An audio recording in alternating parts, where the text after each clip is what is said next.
পৃথিবীর সকল প্রাণীর জবান থাকলেও মাছের জবান নাই কেন? আর মাছেরাই বা কেন পানিতে বসবাস করে? এক ব্যক্তি হজরত আলী রাদিয়াল্লাহু তাআলা আনহুকে এই প্রশ্নটি করেছিলেন।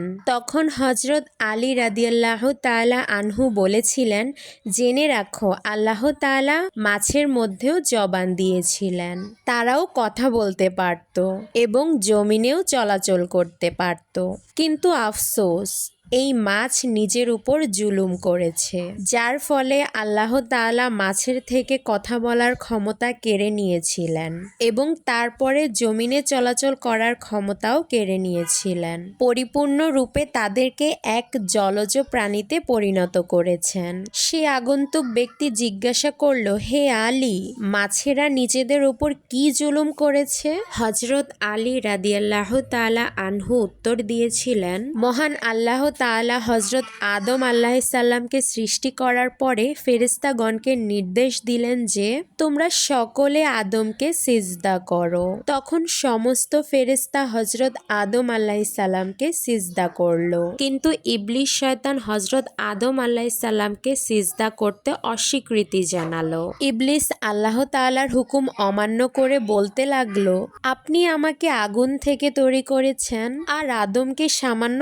মাটি থেকে, যার ফলে আল্লাহ তাআলা ইবলিস শয়তানকে জান্নাত থেকে বের করে দিলেন। জান্নাত থেকে বিতাড়িত হবার পরে ইবলিস শয়তান অভিশপ্ত এবং কুৎসিত রূপে দুনিয়ার জমিনে এসে উপস্থিত হলো এবং চিৎকার করে দুনিয়ার সমস্ত মাখলুককে বলতে লাগলো, সাবধান, মানুষ এসে পৃথিবীর বুকে জুলুম অত্যাচার করবে।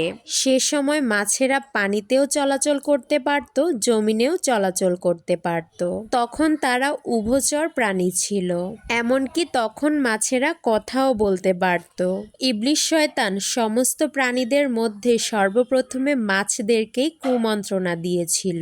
ইবলিস শয়তান মাছদেরকে বলল, মানুষ যখন পৃথিবীতে আসবে তখন তারা নিজেদের ক্ষুধা মিটানোর জন্য তোমাদেরকে জীবন্ত অবস্থায় চাকুর সাহায্যে কেটে টুকরো টুকরো করে খাবে। মাছরা যখন এই কথা শুনল তখন তারা সমুদ্রের অন্যান্য প্রাণীদেরকে মানুষের সম্পর্কে এসব কথা বলল এবং সমস্ত প্রাণীদেরকে একসঙ্গে একত্রিত করতে লাগলো, যার ফলে আল্লাহ তাআলা মাছদের থেকে কথা বলার ক্ষমতা কেড়ে নেন এবং মাছেদের জবান হারা হয়ে যায়।